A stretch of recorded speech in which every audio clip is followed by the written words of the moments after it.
Bienvenidos a Lo Simple No Vale, José María, Martín, ¿qué tal estáis? Hola, hola.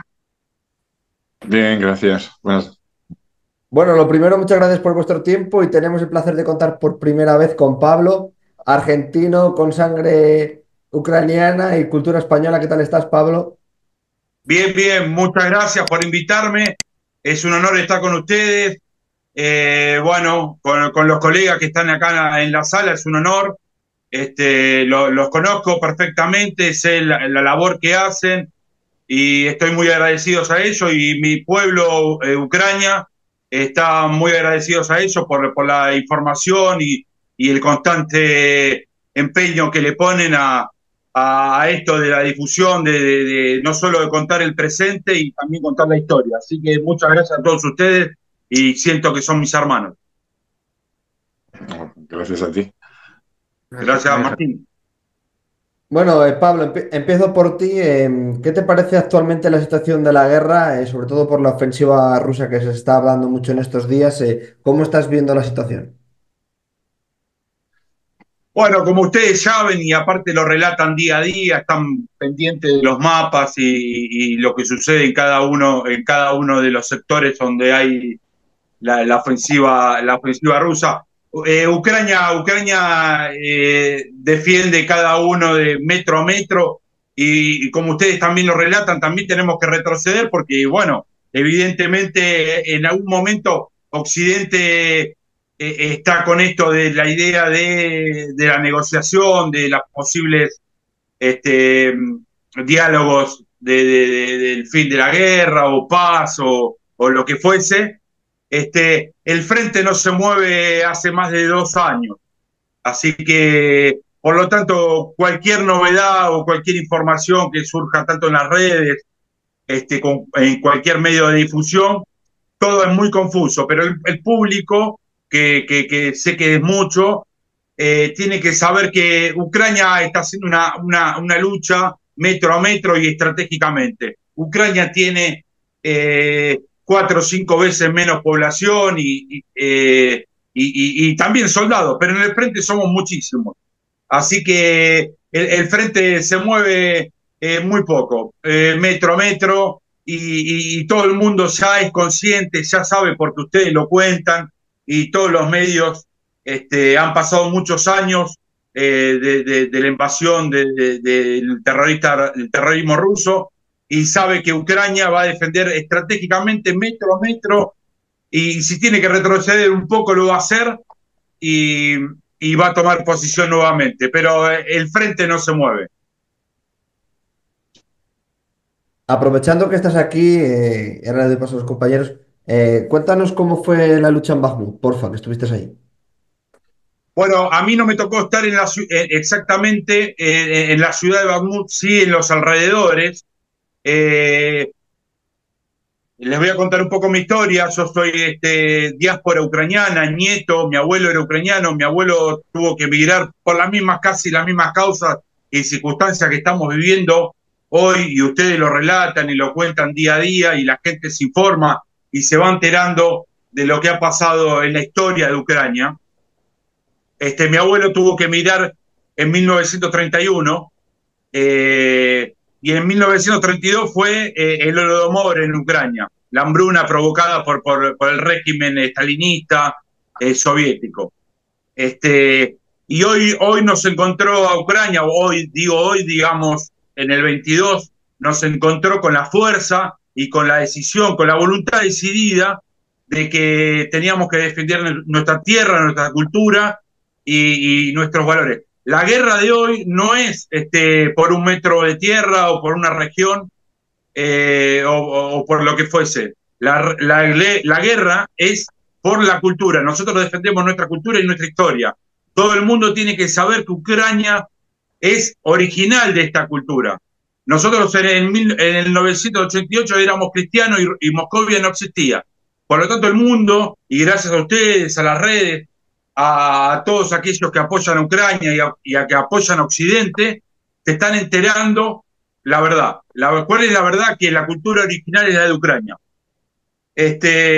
Vuelvo a tu pregunta. A mí me tocó estar en los avances del 22, allá por julio, agosto, septiembre, octubre, cuando Ucrania recuperó los territorios, bueno, en Losova, en Kramatorsk, Sloviansk, Limán, y bueno, a donde expulsamos al terrorista ruso. Y los combates fueron muy duros, tuvimos muchas bajas. En mi caso, yo no pertenecía a la Legión extranjera de Ucrania. Pertenecía al batallón Karpat-Kasich, batallón 59, 49. Y teníamos la agrupación de hispanos, donde mi comandante, que vino de Argentina, él era ucraniano, nacido en Odessa. Y él decidió volver desde la Argentina, vivía en la Argentina hacía más de 15 años, y decidió volver a Ucrania para defender su tierra y defender sus valores y formar el batallón hispano, porque él era de habla ucraniana, obviamente, de nacimiento, nativo, y por adopción él amaba la tierra argentina y hablaba español perfectamente, y decidió volver a Ucrania a defender la tierra y convocarnos a todos nosotros, tanto en mi caso, como que soy argentino, ucraniano, mi sangre es ucraniana, y a todos aquellos amantes de la libertad. Y como decimos, como es en ucraniano, es svoboda, svoboda, svoboda, libertad, libertad, libertad. Sigo con tus preguntas y con los compañeros. ¿Queréis preguntarle también vosotros algo, Martín? Y ya pasamos a hablar de la situación actual, si queréis. Yo me gusta escucharle, no se me... Sí, vale. ¿Cómo fue la situación? ¿Cómo era, con qué medios contabais en ese momento cuando sucedió lo de Bakhmut, aunque sé que has estado en los alrededores? ¿Y cómo era la manera de luchar de Rusia? Porque está hablando mucho de lo que cuentan, ya sabemos la parafernalia rusa, lo que cuentan. ¿Cómo era el combate? ¿Cómo lo vivíais? Bueno, en nuestro caso pertenecemos a infantería ligera, por lo tanto la infantería ligera se desplaza, tenemos una orden, una misión que cumplir y nos desplazamos con cualquier medio. Ustedes los muestran constantemente. La infantería ligera cumple la misión independientemente de los medios que contemos en ese momento y en esas circunstancias para cumplir la misión. Déjame, antes que me olvide, tener presente y saludar a la madre de mi comandante, Tara Sargó Kuzmin. Tara Sargó fue nuestro comandante, murió como un héroe, como un cosaco ucraniano-argentino. Así que quiero saludar a su mamá con mucho afecto y a su hermano, que hoy lidera nuestra agrupación, nuestro nuevo regimiento que lleva su nombre, Argot, agrupación Argot, hispano. Bueno, como te decía, nosotros nos desplazamos con cualquier medio, independientemente del terreno, las circunstancias, y bueno, y los medios que contamos. Cumplimos la misión, tuvimos la voluntad de Dios de avanzar en ese tiempo, como te decía, en julio, agosto, septiembre, octubre, noviembre del 22 y recuperar nuestra tierra, nuestro Chornosem. Como yo te mencioné antes, Alberto, mi apellido tiene casi 1000 años, prácticamente desde cuando se iniciaron los apellidos en Ucrania. Mi apellido es Chornovay, Chornovay, que significa Chorno en negro y Bay es bahía, y significa bahía y líder. Pertenece a una estirpe de cosacos que tiene, como te digo, prácticamente 1000 años. Antes de la existencia de Moscovia, antes de la existencia del enemigo de invasor terrorista Rusia. Así que por eso quiero confirmarle a los que te siguen en tu canal y a nuestros oyentes y televidentes que Ucrania es original y Moscovia es la copia. No se llama Rusia, se llama Moscovia. Gracias. Cuéntame también, se hablaba de Wagner, ¿qué diferencia era cuando os enfrentabais a Wagner a soldados de Rusia? El equipamiento y toda la diferencia de cómo combatían unos y otros. Independientemente, Alberto, independientemente del equipamiento, en Ucrania existe la voluntad de lucha. Por eso un ejército está compuesto por tres partes. Fundamentalmente, por la voluntad, segundo, por el pueblo, y tercero, por los soldados que ponemos el cuerpo y el alma, como dice nuestro himno. Dush y chilo, dice el himno, cuerpo y alma. Independientemente del arma, por supuesto que en esa época la artillería rusa, moscovita, era incesante, era una cosa impresionante. Cada 4 o 5 segundos caía una munición de artillería.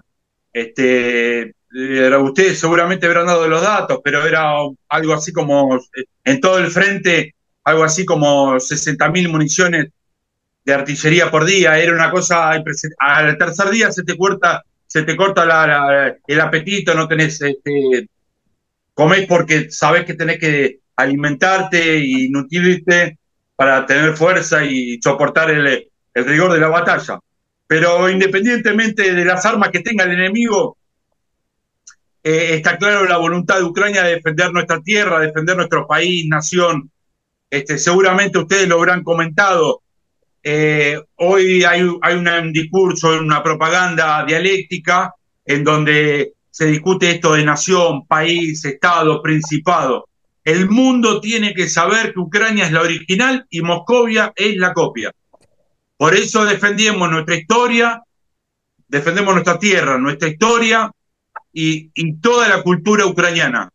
La gente a veces simpáticamente da una opinión o algún relato que escucha, porque claro, cada uno, tanto en Hispanoamérica, en España y en Europa, tiene muy poco tiempo para seguir la guerra, han pasado 3 años, pero el mundo tiene que saber que la original cultura es ucraniana. Acá se pelea por la cultura, no solamente por la tierra. Chicos, no sé si queréis preguntarle a él o ya continuamos. José María, ¿cómo estás viendo la situación actual? Bueno, a ver, eh, la ofensiva rusa es que se llevan hablando tanto tiempo de la ofensiva rusa. Los rusos están siempre en ofensiva. O sea, hablábamos de ofensiva de invierno, no bien terminó la de invierno, empezó la de primavera sin solución de continuidad y ahora estamos en la de verano y yo no he visto prácticamente ninguna pausa entre una ofensiva y la otra, ¿verdad? Se ha hablado mucho estos últimos días de que si el grueso o el esfuerzo principal de la ofensiva rusa estaba o iba a estar en Sumi. Se le dio mucha publicidad. Se ha hablado de esos 50.000 hombres amasados, se decía, en Sumi, que yo todavía no los he visto por ninguna parte. Es cierto que los rusos han hecho un esfuerzo importante en Sumi, pero Ucrania ha logrado detenerlos, ¿verdad? Y como tú bien dices, Martín, que yo sigo tus argumentos ahí, no hemos visto en Sumi ni blindados ni siquiera casi ni vehículos de combate de infantería. O sea, los rusos en Sumi atacaban prácticamente a pie o en moto, ¿no? Es cierto que Ucrania pues se ha esforzado mucho en detenerlos y lo ha conseguido, pero yo sigo pensando que el esfuerzo principal de la ofensiva rusa este verano, que todavía queda todo el verano por delante, por cierto, queda julio y agosto entero, está por venir, y no sabemos dónde va a ser. En Sumi ya no creo que sea, porque en Sumi ya lo han intentado y ya está claro que la ciudad es un bocado demasiado grande, una ciudad que es tan grande como Oviedo, no lo toman ni con 50.000 ni con 100.000 hombres. Pero entonces hay que esperar que el grueso, el esfuerzo principal de esa ofensiva rusa venga por otro lado. ¿Y dónde va a ser? Bueno, claro, esa es la pregunta del millón, ¿verdad? Está abierto el frente abierto. Está activo, muy activo, el frente de Pokrovsk-Konstantinivka, también está activo el frente de Liman, de Kupiansk, bueno, el de Liman también. El frente de Kurajove, pero yo sigo lo que tú apuntas, Martín, y también veo con preocupación lo que pueda pasar ahí en Zaporilla, ¿vale? Esos indicios que tú llevas viendo hace tiempo, de preparativos, de cómo los rusos están, como dicen los americanos, haciendo el shaping, conformando el frente en la zona esa de Zaporilla, ¿no? Lo que ha ocurrido ahí en Kamiansk y sobre todo cómo, y no es casualidad, Ucrania está atacando todos estos últimos días y semanas grandes trenes logísticos rusos que circulan por Zaporilla, por el corredor, por la zona esa de Tokmak. Eso yo creo que son indicios de algo. Yo creo que son indicios de que los rusos están acumulando fuerzas ahí y que en un momento dado van a querer hacer algo, vamos a decir, si no gordo, por lo menos importante en dirección a Zaporilla, en el corredor, a la altura de, bueno, donde hizo Ucrania su ofensiva del 2022, perdón, 2022 no, de 2023, entre Orihif, Robotine, por ahí, ¿verdad? Claro, por supuesto, de sur a norte. Y, hombre, está claro que a Zaporilla no la van a poder tomar, porque si no pueden tomar Sumi, ¿cómo van a poder tomar Zaporilla, que está como a 50 kilómetros del frente, a 40? Lo que pasa es que, claro, van a empezar a vender la moto al mundo de que, uy, vamos a por Zaporilla, va a caer Zaporilla, Zaporilla ya es nuestra y tal. Es decir, una especie de estrategia publicitaria, ¿no? Como cuando ya vendían la piel del oso de que ya tenían en sus manos Pokrovs, etcétera, etcétera, ¿verdad? Porque a ellos lo que les interesa es crear la ilusión esa de que el frente ucraniano se cae, que el frente se derrumba, que hay colapso, que las líneas se rompen, que una gran ciudad o una gran capital está a punto de caer, para ver si así convencen a la opinión pública nuestra occidental, que es tan asustadiza, y sobre todo a los gobiernos occidentales y sobre todo al gobierno de Trump, ¿verdad? Que eso es, ahí está la madre del cordero, y la madre de los problemas, ¿no? Sí que logren hacerle ver a Trump o que Trump se crea que Ucrania se está derrumbando, que Ucrania se está viniendo abajo, ¿no? Y entonces, claro, quizás si atacan en dirección a Zaporilla, que Zaporilla es un gran objetivo, aunque no logren alcanzarlo, ni siquiera acercarse demasiado a él, pues van a conseguir crear esa ficción, ¿verdad?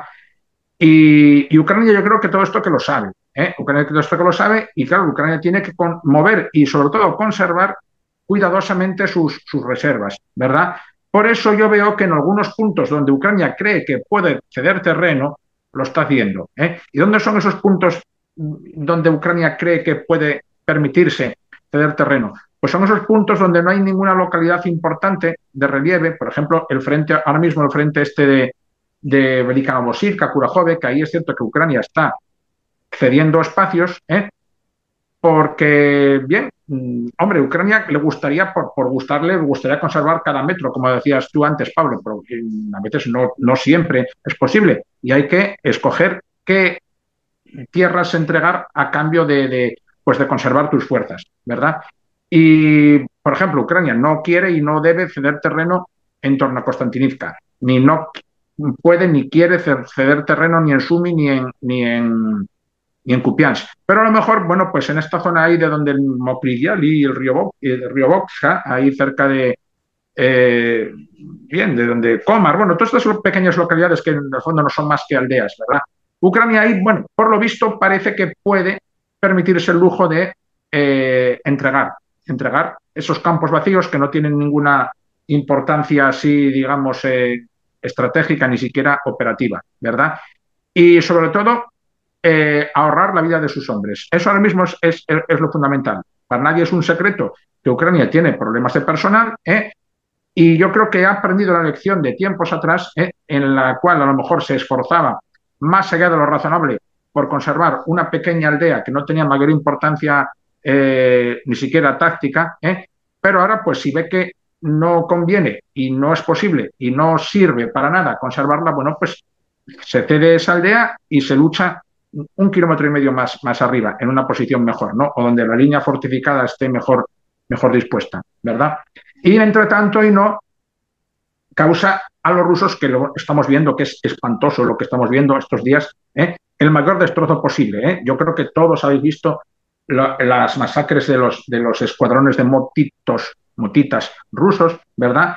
Que cada día son más suicidas y cada día son más exterminados, porque así hay que decirlo. No sé si habéis visto que a mí me ha dejado los pelos de punta la imagen de los tipos estos que iban en el quad, y el que iba en la parte de atrás grabó como al conductor, el que llevaba el vehículo.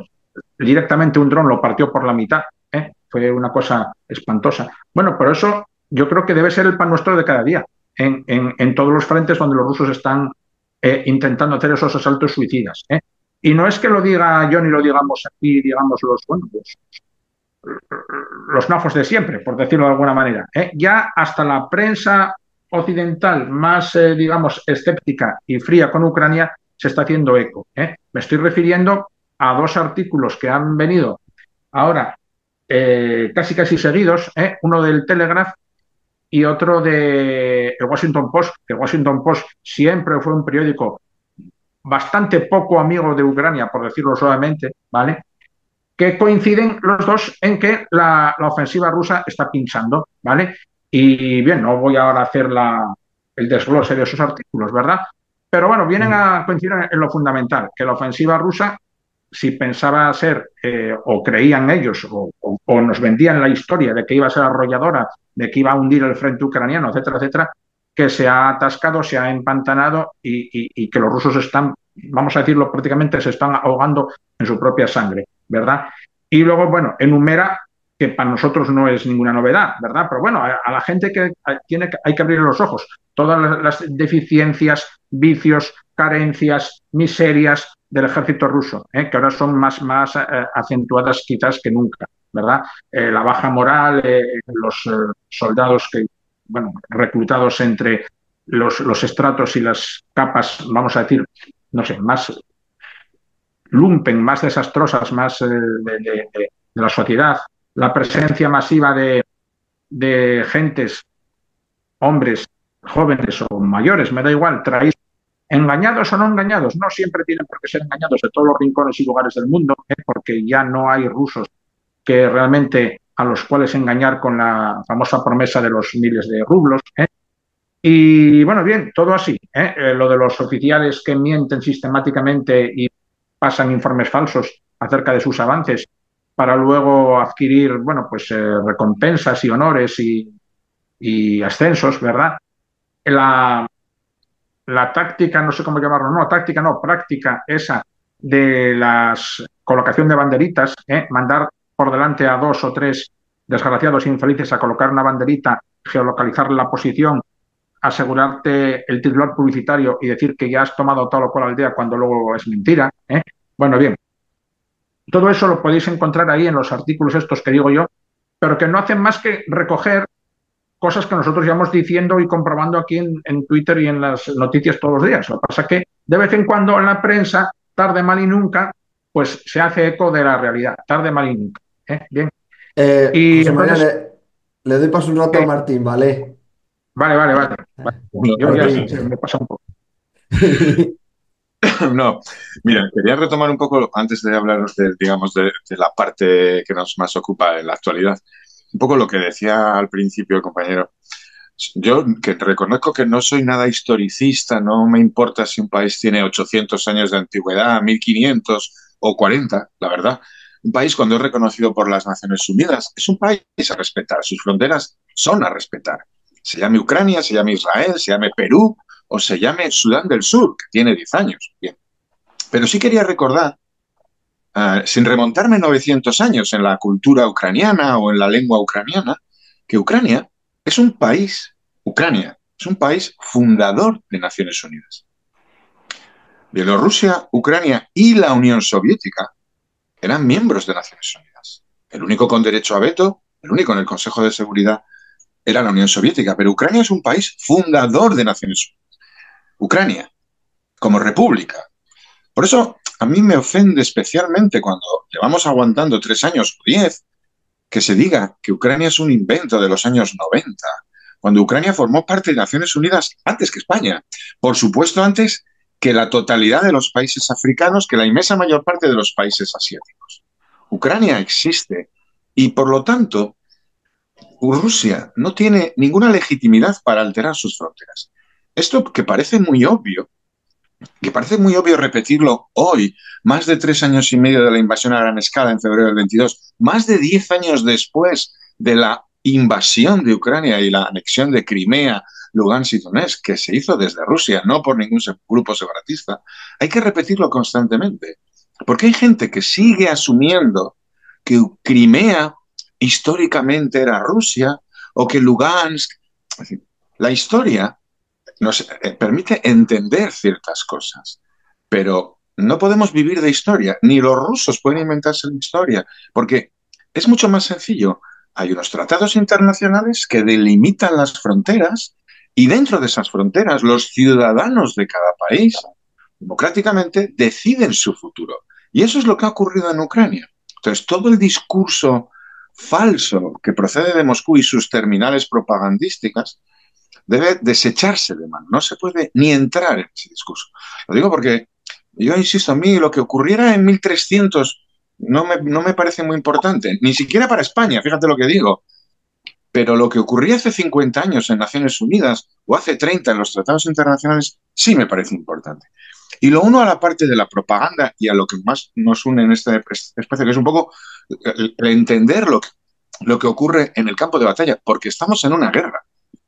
Estamos en una guerra que ha desencadenado Rusia. Yo voy a explicarlo bien, o que quiero insistir en esta idea, porque hay gente que veo que está muy despistada, fuera de Ucrania y en Ucrania.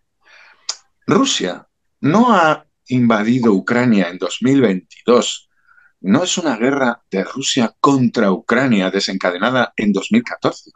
Quiero recordar que mucho antes de que los ucranianos sufrieran los tanques y las bombas rusas, en Georgia había tanques y bombas rusas. Y mucho antes de que los georgianos sufrieran los tanques y bombas rusas, en Chechenia, en Dagestán, en la zona del Cáucaso, había mucha gente sufriendo los tanques, las bombas, las ejecuciones y las barbaridades y crímenes de guerra rusos. Quiero decir con esto que no es una guerra de Rusia contra Ucrania. Yo comprendo que desde Ucrania se viva como su guerra, porque ocurre en Ucrania. Pero esta es una guerra que desencadena Rusia en Ucrania y contra Ucrania porque Ucrania ha decidido formar parte de otra entidad cultural, política, de valores, que antes decía nuestro compañero desde Argentina, que es Europa. Europa como concepto amplio, Europa en el sentido de Occidente, los valores democráticos. Y en cuanto un país pretende entrar o acercarse a ese mundo de valores y principios que rigen, por ejemplo, el nuestro, o Francia, o Alemania, o Australia, o Corea del Sur, o Japón, que es decir, y hablo de Europa en el sentido amplio, los valores que representa Europa, Rusia ataca, pero no ataca a Ucrania, ataca a Europa en Ucrania. Y si mañana Bielorrusia decidiera unirse a la Unión Europea o iniciar un proceso de europeización, Rusia actuaría en Bielorrusia, pero estaría en guerra contra los mismos valores que son los que lleva luchando Rusia desde siempre. Esto puede parecer sin importancia, un juego de palabras, pero es la esencia de lo que estamos viviendo. Lo digo porque hay quien pretende establecer una especie de lucha no ya contra Moscú, sino contra la retaguardia de Ucrania. Yo siempre he sostenido, y lo sigo pensando además, y cada vez estoy más convencido, por otra parte, de que la ventaja de Ucrania es que su retaguardia no está en Ucrania, está en Occidente. Y la ventaja de Occidente es que su frontera no está en el Oder, en Berlín, ni siquiera está en Polonia, está en Ucrania. Eso es lo que configura el espacio territorial y de valores que es Europa. Bien, pero eso significa que no se puede, desde Ucrania, digamos, entrar en una guerra contra tus aliados. Porque esto, que puede parecer una bobada, no podemos perder el foco. En medio de una guerra en la que la desinformación y la propaganda es un arma de guerra rusa, no podemos entrar nosotros en nuestras propias guerras. Las sociedades democráticas son complejas. En España sabemos que hay partidos, organizaciones, grupos, personas que se sienten prorrusos, que trabajan para Moscú, lo sabemos. Y quien dice en España, hablaría de Italia, de todo, porque somos sociedades democráticas. Opinar, tener una opinión política diferente no es delito en España. Lo delitivo son los hechos. Bien, eso puede producir tensiones entre nosotros y con nuestros aliados, pero eso es el fruto de una sociedad democrática. Eso no debe originar que haya gente que está más atento a lo que dice o hace tal o cual líder occidental que a lo que ocurre en Moscú, porque nuestro enemigo común es Moscú. Y tiene una segunda parte, eso que explicaba yo, de que es una guerra de Rusia contra Europa en Ucrania. Eso es una parte de responsabilidad nuestra.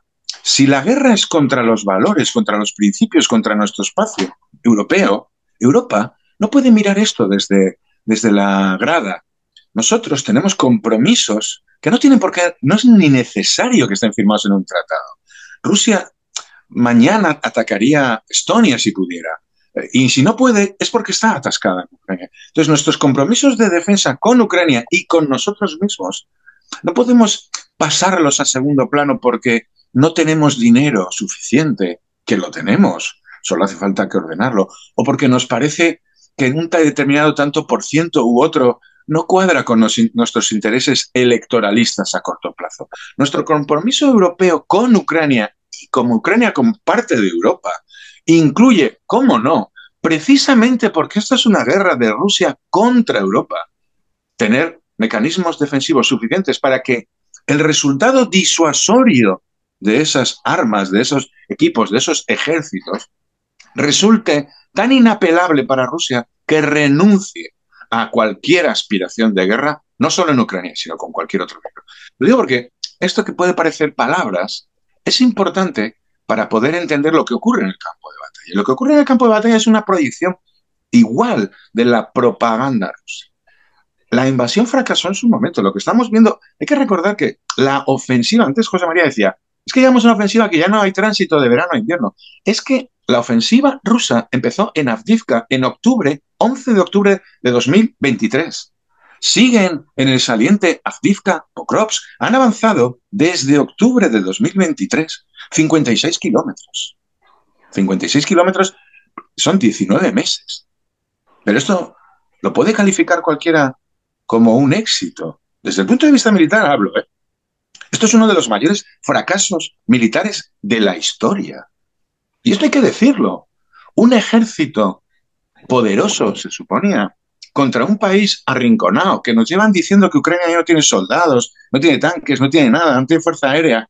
Nos lo llevan diciendo desde febrero de 2022, que en 19 meses haya avanzado 56 kilómetros, en el lugar que más, y con todos los recursos empeñados, y sin ningún tipo de estrategia. Eso no se llama estrategia militar, eso es una estrategia de propaganda. Y el objetivo de la propaganda rusa es sembrar el pesimismo entre nosotros, la retaguardia ucraniana, y en Ucrania. El pesimismo, la disensión, la autodestrucción, para que hagamos, para que reaccionemos con arreglo a las estrategias moscovitas. Nos peleemos entre nosotros, nos acusemos entre nosotros, desconfiemos entre nosotros y nos entreguemos a ellos. Esto no podemos olvidarlo. El enemigo es Moscú. Yo no tengo por qué. Puedo discutir, puedo tener una opinión distinta a José María, ¿cómo no? Pero no podemos enfrentarnos como enemigos, José María y yo, o cualquier otro, porque nuestro enemigo no está al lado, está enfrente y en Moscú. Y luego, algunas cosas que yo a veces me sorprenden. Si la gran ofensiva rusa es Pokrovsk, y sabemos que llevan desde octubre de 2023, insisto, porque a veces se nos olvida, decía muy bien José María, es que es un saliente que, yo ya lo he dicho hace tiempo, es una ofensiva hacia ningún lugar, hacia ninguna parte. ¿Qué más da que tomen 8 aldeas, 16 aldeas, 15 villorrios, pasen la curva de un río o avancen 6 kilómetros en una carretera que no conduce a ningún sitio? Lo digo porque cuando los rusos se esfuerzan en poner una bandera en un pueblo de 26 casas en medio de la nada, no es una estrategia militar, es una estrategia propagandística. La guerra al servicio de la propaganda.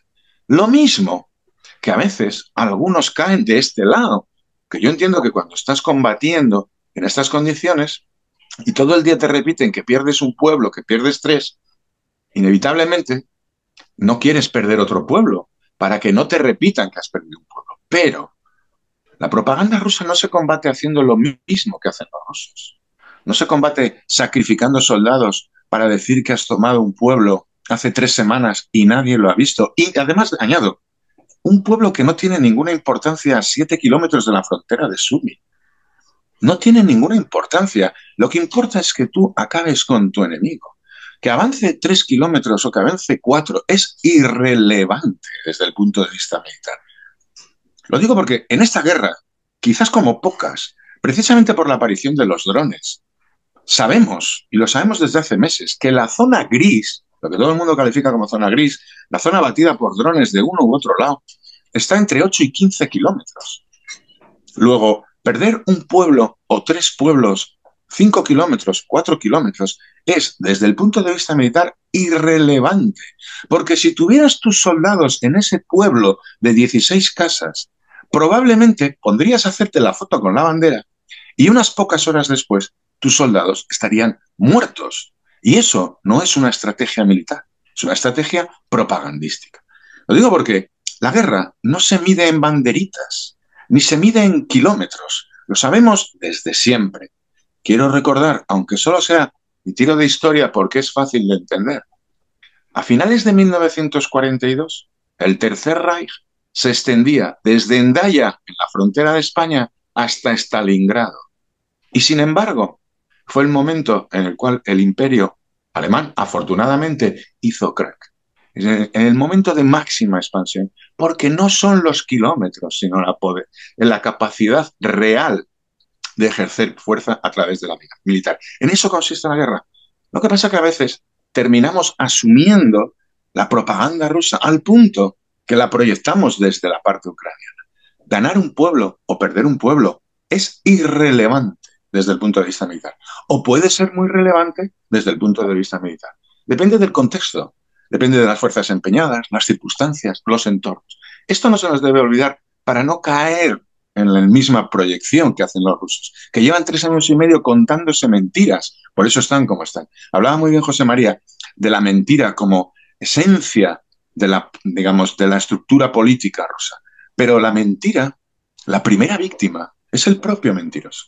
Rusia es la primera víctima de utilizar la mentira como estrategia y como elemento esencial de su forma de Estado. No podemos caer los demás en lo mismo, porque entonces nos estamos pareciendo a ellos y nosotros somos diferentes, nosotros tenemos diferentes valores. La mentira es una parte esencial del totalitarismo, de la creación de realidades paralelas, siempre además a favor del poder.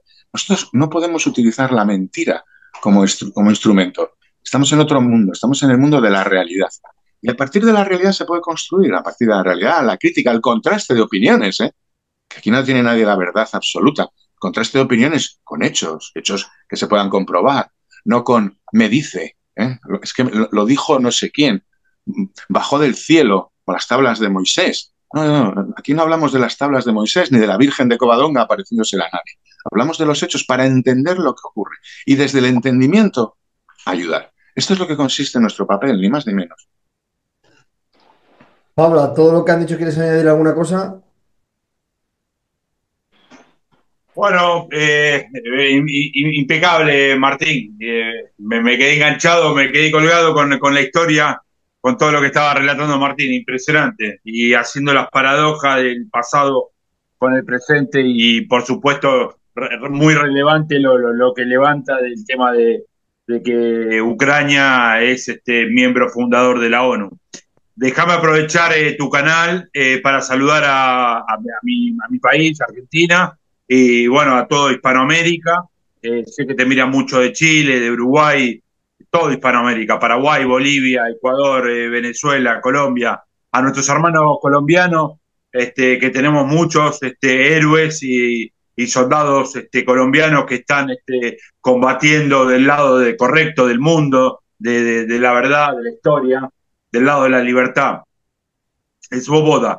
Y sé que ahí al pasar, Martín mencionó que hay españoles que transgiversan el relato o son propagandistas del relato prorruso, pro-Moscovia. Te voy a dar mi impresión desde soldado, desde cuando estaba en el frente. Todos estos temas no los conocía, no sabía que estaban sucediendo. Obviamente que hoy, hace poco más de un año que salí del frente, yo fui operado, mi última posición fue en Terni. En Terni, seguramente los compañeros conocen Terni, Sí. así que defendimos Terni. Y luego de salir evacuado ahí, que fui herido con una munición una munición de tanque, fui trasladado a un hospital. Bueno, uno va saliendo en evacuación de posta en posta y termino en el hospital de Dnipro. Y en el hospital de Dnipro conozco a quien es hoy mi esposa, que se llama Irina. Ella es economista. Y luego de realizar sus tareas en su trabajo, uno de sus trabajos es reconstruir las centrales eléctricas que destruye el terrorista ruso. Y bueno, la conocí en el hospital, intercambiamos teléfono y luego a mí me operan en Kiev, me operan del oído, me ponen una prótesis de teflón en uno de mis oídos, tenía que ser operado del otro, pero dejé la operación para luego. Y te retomo con lo que decía Martín, con respecto a los propagandistas. Uno cuando está en el frente, todos estos temas no los conoce, estas minucias, estas partes chiquitas. Por supuesto que yo como argentino y hijo de la madre patria de España, conozco la historia y la cultura española y me declaro con mi cultura española.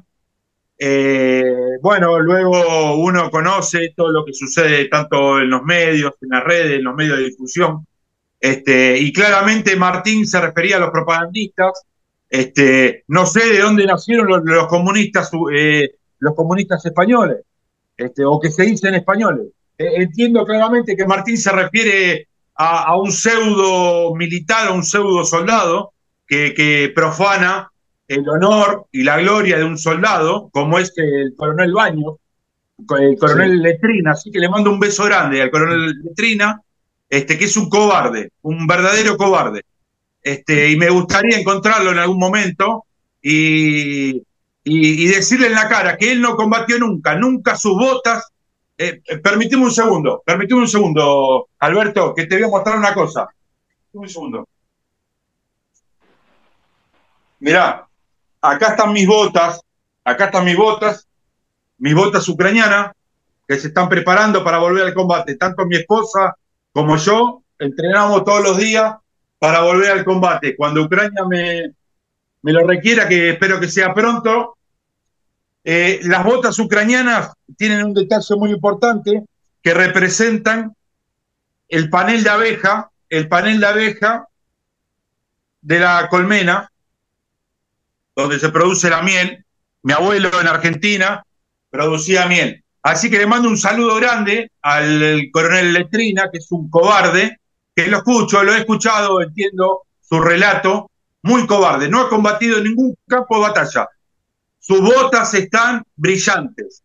Si las tiene ahí en el placar, en el ropero, donde guarda la ropa esa mentirosa, su ropa nunca ha pisado un campo de batalla. Así que Coronel Baños, argentino, ucraniano, de cultura española, viva España, viva la cruz, le mando un saludo grande y me gustaría encontrarlo. Es más, cuando me voy a descansar, me voy a dormir, me gustaría, mi padre era suboficial del ejército argentino, me gustaría que mi padre hoy tendría más de 75 años, me gustaría que mi padre hoy estaría vivo, esté vivo. Mi padre murió hace 5 años, más de 5 años, me gustaría que esté vivo y se lo encuentra el cobarde del coronel Baños. Así que le mando un saludo al coronel Letrina. Nada más, eso quería contarte. José María. No, nada, qué más voy a decir yo? Que, que seguimos aquí en los... Tú sabes, Pablo, que yo hago los programas regularmente con Francisco Campa en Belungartis Sí, y seguimos sí, muy... yo he estado con Campa, yo te sigo y te admiro, por eso te agradecí y te mandé saludo al principio de la nota y estoy maravillado con lo que vos contás y relatás de los mapas. Y bueno, Bueno, cuando es relatás, que yo... las zonas en las que estuve yo, me parece impresionante. Así que, Pero José María, fíjate, te admiro. yo me quito el sombrero ante ti y ante cualquiera que sea o haya sido combatiente aquí, porque claro, sois los auténticos protagonistas. Yo lo único que puedo hacer es un poco contar de oídas y, como tú bien dices, sobre el mapa, las Sí, sí, cosas sí. que están pasando, pero claro, haciéndome una idea y echándole no poca a veces imaginación, queriendo suponer o entrever lo que está pasando allí, que es imposible, ¿verdad? Pero habíamos seguido muy de cerca todas las luchas en Terni o Terni, que duraron, yo Sí, creo que casi un año. Terni aguantó, si no 10 meses, 8 meses, un año casi. sí, sí, Que, sí. y fue terrible. Además, siempre dedicábamos como 15 minutos del programa. ¿Cómo va la cosa en Terni? No, bien, siguen estando allí, están ahí. Nada, la mitad del pueblo lo está en manos de los rusos. Pero mira, ahora la han vuelto a recuperar la otra mitad y tal. O sea, el pueblo cambiaba de manos. varias veces. Déjame contarte, José María, que me impresiona cuando contabas que hablabas del río, que cruzar el Sí, puente y todas esas circunstancias en donde cuando te escucho, José María, yo estaba por ahí. Entonces yo lo conozco claramente, a relevar una posición, ya. volver a una posición y lo conozco, lleno de barro. Yo he perdido 25 kilos, pero por supuesto cada uno ocupa su posición. Y yo entiendo que a mí me tocó estar por las circunstancias, por el amor, porque Dios me mandó a estar en ese lugar y cada uno ocupa su lugar y contar y relatar todas estas circunstancias. A ver, yo cuando me enteré, cuando te conocí a ti, obviamente por las redes, no nos conocemos personalmente, pero te conocí por las redes y escuchar tu relato me pareció una cosa Eh, fascinante. Vos estabas relatando prácticamente, aparte cada uno ocupa su rol. Yo no puedo contar de la manera que lo contás vos, que me maravilla y siento que José, siento que estuviste ahí, en ese lugar. Así que te felicito. pero Bueno, Pablo, profundiza, que Sí. no has profundizado mucho. Cuéntanos cómo era la guerra con los soldados rusos, que no has profundizado sobre el tema. Cuéntanos para la gente que nos escuche cómo era el día a día, cómo era... Eso no me lo has contado, porfa. Bueno, ¿cómo es el día a día? Bueno, ahí los compañeros los han relatado, que son posiciones, uno ocupa una posición, recibe una información. Por supuesto que la información cuando la reciba, que es un mapa, ocupar una posición o asaltar una posición, lo recibe muy pocas horas antes, uno está siempre preparado. Eh, su casa es una mochila permanentemente, independientemente que en diferentes circunstancias uno está en posición cero, en retaguardia uno, en retaguardia dos, tres, un poco más atrás, donde sea. Su casa siempre es una mochila, uno está siempre a minutos, a 15 minutos de preparar su mochila, avanzar o tener que acompañar, apoyar a una posición que está siendo rebalsada o atacada, asaltada por el enemigo. La casa de uno a partir que está en la zona de combate, ellos pueden contarlo bien, que es aproximadamente de acuerdo al relieve y a los relieves o a la circunstancia del lugar, que pueden ser 10, 15, 20, 25 kilómetros, una vía, un río. Eso es lo que marca de la zona cero a la retaguardia, y de acuerdo a lo que hay enfrente, el enemigo que es el material, el instrumento que tiene para atacarnos, tipo de artillería cuenta el enemigo, entonces ahí es donde se dan, digamos, el marco donde se demarca la retaguardia, que puede ser más atrás, más adelante, y de acuerdo, como te decía antes, al relieve, al tipo de pueblos en donde uno se puede guarecer, si tiene vías de reabastecimiento. Son todas las circunstancias que claramente, como cuenta todos los días, contás vos, Alberto, contás José María, cuenta Martín, a mí cuando los escuché a ustedes me impresionó, porque es como que escuché lo que uno vio con los ojos, entonces me parece digo, esta gente estuvo ahí, o usted está con los drones, están mirando satélites, es una cosa impresionante.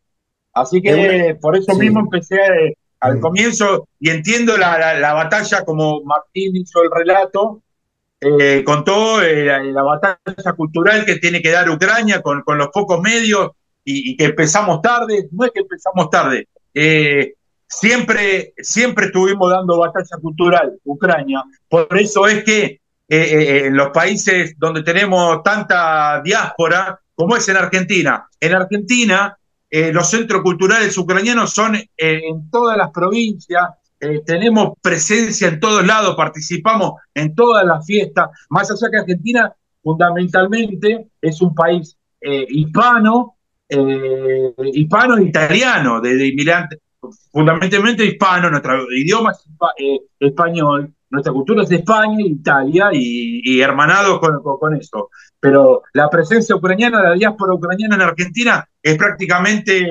debe llegar a 1 millón. Yo soy la segunda generación, mi padre hijo ucraniano, mi abuela, la esposa de mi abuelo ucraniano era ítalo-croata, pero como yo te digo, yo no tengo sangre española, pero me siento español. Así que todos los días de mi vida digo, viva España, y acá tengo la bandera de España.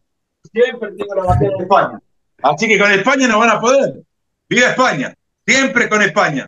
Así que si los oyentes españoles, que son hermanos míos, porque yo culturalmente me siento español, más allá que mi sangre es ucraniana y nací en Argentina y nosotros los argentinos decimos que somos el país más grande del mundo y tenemos esta gracia y hacemos estos chistes, pero los argentinos de bien reconocemos a la madre patria que es España, tanto España, Italia y todas las migraciones. Mira, algo que pasaba en mi barrio, donde yo nací circunstancialmente en el Hospital Militar en Argentina, Hospital Militar Central en Argentina. Aprovecho para mandarle saludos a todos los militares argentinos, a toda la familia militar en Argentina y a todos los hermanos hispanos de la familia militar de Hispanoamérica.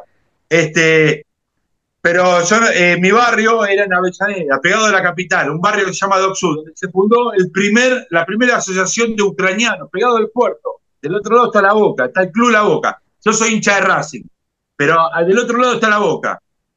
Y con los rusos no se podía celebrar nada. Se juntaban todas las diásporas, todos los migrantes, menos con los rusos. Por eso los rusos son chiquitos. Ese es el problema. Y por eso tienen que poner dinero, mucho dinero, compran periodistas, compran medios para transmitir su mentira como bien la contaba Martín. Déjame mostrarte mi camiseta de Argentina, que es la que estuvo en el frente, en la zona de Novián, Kramatorsk. Aquí está. Y va a volver al frente. Espero que vuelva al frente próximamente. Así que para mí es un honor encontrarme con ustedes, compartir esto. Sé que te miran, en los simples novales, sé que te miran mucho obviamente, de Hispanoamérica, no Latinoamérica. Hispanoamérica, la gente lo tiene que tener claro, somos hispanos, no somos latinos. Latino es otra cosa, no sé de dónde viene. Si lo quieren aplicar para la salsa, para el merengue, cuando bailan, bueno, está bien. Pero somos hispanos. Arriba España, arriba la cruz. Y cristianos, somos cristianos. Así que en Ucrania llevamos la cruz, siempre con la cruz arriba. Y la gente tiene que saber que Ucrania, la Rus de Kiev, fue cristiana en el 988, donde Moscovia no existía. La verdad que estoy maravillado en hablar con ustedes y haciendo el intercambio y escuchándolo. Cuando lo escuchaba, como le decía recién a José María, que lo escuchaba y relatando el mapa me parecía una cosa surrealista, porque digo, ¿cómo sabe este hombre? Yo estuve por ahí, pisé esos barros, pisé esa tierra, y me parece una maravilla. Así que los felicito a José María y a Martín, es una cosa impresionante. Martín, ahora lo empecé a seguir con sus Twitter, que bueno, me representan, así que los quiero los tres. La verdad que muchas gracias. Gracias a ti. Chicos, no sé si queréis añadir algo más hoy. Si no, lo No, dejamos no, aquí. no, Vale. todo lo que hace y yo creo que eso ya es más que, vamos. Vale. Pues chicos, muchísimas gracias a los tres y un fuerte abrazo, ¿vale? Muy Fuerte bien. abrazo. Hasta la Un Ucrania. abrazo.